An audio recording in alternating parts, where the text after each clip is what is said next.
Everyone knows The Sound of Music as a polished, timeless classic. But what if hidden mistakes were sitting right in front of you? One scene in particular was never edited, and once you notice it, the moment becomes unforgettable. That small slip is only the beginning. From awkward cuts that break the flow to odd details that don't belong, we've uncovered 13 surprising bloopers that found their way into the final film. They are easy to miss at first, but once seen, they change how you watch forever. Are you ready to take a closer look? Behind the hillside magic, one of the most iconic images in film history is Julie Andrews spinning atop a sunlit meadow, arms outstretched, singing the title number, The Sound of Music. It looks effortless, but behind that breathtaking shot was a combination of technical headaches, physical discomfort, and even frustration from locals. To capture the sweeping view, the crew relied on a helicopter-mounted camera, an unusual technique in the mid-1960s. The cameraman was strapped to the aircraft, flying straight toward Andrews as she twirled in the open field. The problem? Helicopters are incredibly loud. Andrews couldn't hear her cues to begin singing and spinning, so choreographer Mark Bro crouched in the bushes with a megaphone, shouting instructions over the roar of the rotors. Each time the helicopter passed, its downdraft was so powerful it knocked Andrews off balance, flinging her into the grass. She later joked that she was constantly spitting dirt and hay. It took 6 or 7 attempts to capture a usable take, each time with Andrews being blown over by the force of the wind. Not even nature was helpful. The stunning views had belonged to a farmer who agreed at first to keep the tall grasses standing for the filming. But when the crew returned, the grass had already been mowed, and they had to hastily create the scene out of less dramatic blades. The crew built an artificial stream and even moved trees for Andrews to dance among. The farmer got understandably fed up as the filming dragged on, especially since helicopters and crews were disturbing his cattle. But the results? Magic. So many greens, sparkling brooks, and the illusion of spontaneity. In fact, it was a very tight ship, even by new planting standards. The shot became the photograph that defined the film itself, a reminder that what looks natural on screen is seldom achieved without the greatest effort. You thought helicopters were risky? The next scene brought danger much closer to the actors. When injuries shaped the film, while The Sound of Music is remembered for its polished charm, not everything went smoothly during production. Some of the most memorable sequences came at a physical cost to the actors, while others were altered in the editing room to improve pacing. Together, these changes shaped the final version of the film in ways audiences might never suspect. The most serious on-set accident involved Charmian Carr, who played Liesl. During the 16-going-on-17 number, she danced with Daniel Truitt inside the glass-walled gazebo. Near the end of filming, Carr slipped on the slick floor, lost her balance, and crashed through a pane of plate glass. She injured her ankle badly enough to require bandaging. Rather than delay the shoot, the crew quickly treated her, covered the injury with makeup, and disguised her movement so the scene could be completed. The actual gazebo presented another hurdle. The genuine structure in Salzburg was too small for shooting, so the production team proceeded to build a bigger replica on the Fox lot in LA for better ease of camera work. Julie Andrews, too, left her own subtle but enduring mark on the music of the score. At the end of Du Re Mi, she added a note in an octave higher than that in the written score. Later, she explained it by saying that it was simply because she could hit it. That ornament became almost one of the hallmark moments of the song, though sadly, Andrews would lose her upper register after a botched throat procedure in 1997. Editing also reshaped the rhythm of the movie because several film scenes stayed on the cutting room floor. Liesl introducing Rolf to Maria, the captain's solo rendition of Edelweiss in the garden. According to director Robert Wise, they were decluttering the slowing pace of the narrative. These cuts and sharper transitions created a more vibrant tempo in the film. Injuries, improvisation, and meticulous editing all went into creating what audiences know today as this seamless experience. The outcome might feel effortless, but it is forged from resilience, quick thinking, and bold decisions behind the scenes. The success no one predicted when The Sound of Music opened in 1965, few predicted a runaway phenomenon. Early reviews were mixed. Some critics found it old-fashioned as Hollywood tilted toward grittier fare, but audiences answered with thunderous enthusiasm. Within 4 weeks, it climbed to #1 at the box office, then simply refused to leave.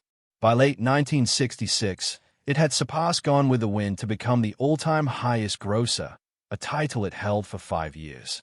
In total, it sold more than 283 million tickets worldwide, and its original runs and 2 major re-releases generated about $286 million at the time, astronomical figures for a musical. It broke attendance and revenue records in 29 countries and, in many cities, remained on screens for 4.5 years.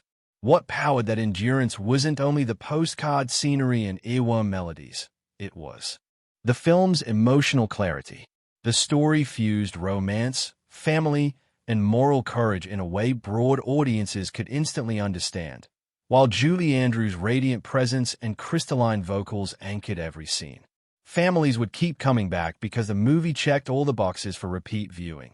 For children, the Von Trapps most enjoyed showing how to really play.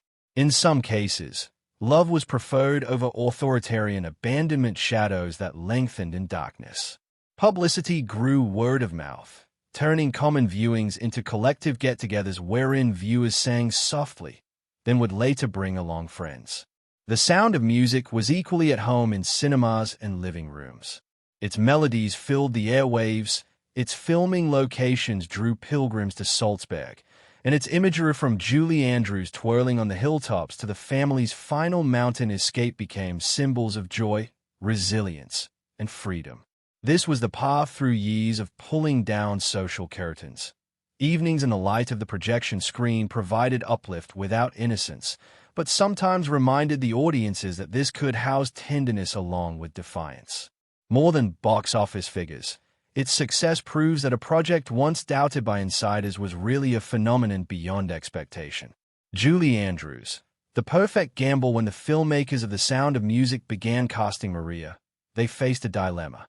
Writer Ernest Lehman believed there was only one actress capable of bringing warmth, humor, and sincerity to the role, Julie Andrews. He was so sure that he reportedly declared, "As far as I'm concerned, there's only one person to play this role." Yet in 1964, Andrews wasn't yet a household name. She had just completed Mary Poppins and the Americanization of Emily, neither of which had been released, and she was still best known for her stage work in My Fair Lady and Camelot. Hollywood executives were less convinced. Jack Warner had famously passed her over for the film adaptation of My Fair Lady, claiming she wasn't photogenic enough for the screen. Studio heads circulated lists of bankable stars: Doris Day, Grace Kelly, Shirley Jones, Angie Dickinson, and Bancroft, Carol Lawrence, and Leslie Caron were all considered. Mia Farrow even auditioned multiple times for a younger role. Any one of them could have changed the film's legacy. However, the thing that Robert Wise had was a secret advantage. He had viewed some early footage of Mary Poppins before it was actually released and straight away recognized Andrews as a star.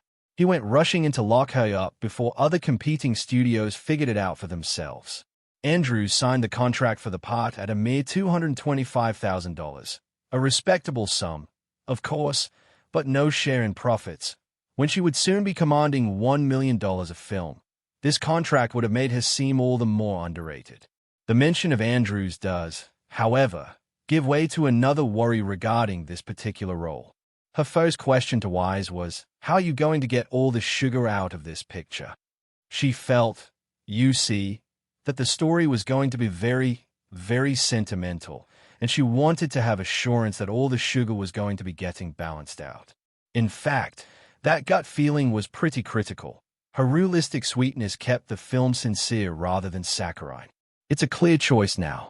In reality, however, Julie Andrews' casting was a bold risk, a risk that turned an upend. Coming talent into a legend and handed up a performance that would be considered one of cinema's greatest. Christopher Plummer's reluctant yes, while Julie Andrews was quickly locked into play Maria, securing the right actor for Captain George Von Trapp proved far more complicated. The man who eventually embodied the stained naval officer with hidden warmth, Christopher Plummer, nearly walked away from the role multiple times. At first glance, The character as written felt too stiff and one-dimensional to him. He described the captain as a cardboard cutout of an authoritarian father, and Plummer was uninterested in playing a lifeless stereotype. The studio explored other big names. Sean Connery, Richard Burton, Bing Crosby, and Yul Brynner were all discussed as potential leads. Each brought star power, but none seemed to strike the right balance of authority and vulnerability. Plummer, though hesitant, remained their top choice. Still, he refused to sign until significant changes were made. Plummer wrote directly to screenwriter Ernest Lehman, outlining his concerns. He wanted Von Trapp to be more than a rigid disciplinarian. He wanted layers. He put forth for the captain being worldly, charming, and capable of humor. But, he added, let the gradually softening of his heart be through the influence of Maria. He also asked for different kinds of scenes, stern with Elsa, tender with Maria. Greatly. This was agreed by the creating team. Lehman and director Robert Wise reshaped important scenes to stress this depth, and Plummer later admitted that those changes let him commit to the role fully. He even argued for a solo musical moment, hoping to show the captain's inner conflict through a song. Not all his suggestions made it to the cut, but being part of that collaboration had its payoff for him. It made possible a performance with gravitas, yet one that was vulnerable as well, and turned Von Trapp into a character both commanding and relatable. Plummer might have chafed, but in fact, complexity raised the stakes. Without such demands, the captain would have remained flat. Instead, Plummer's version became unforgettable, proving that hesitation sometimes leads to brilliance. Rain delays and rising tensions despite its idyllic appearance on screen. Filming The Sound of Music in Salzburg and Bavaria was anything but smooth. Nature quickly became the production's greatest challenge.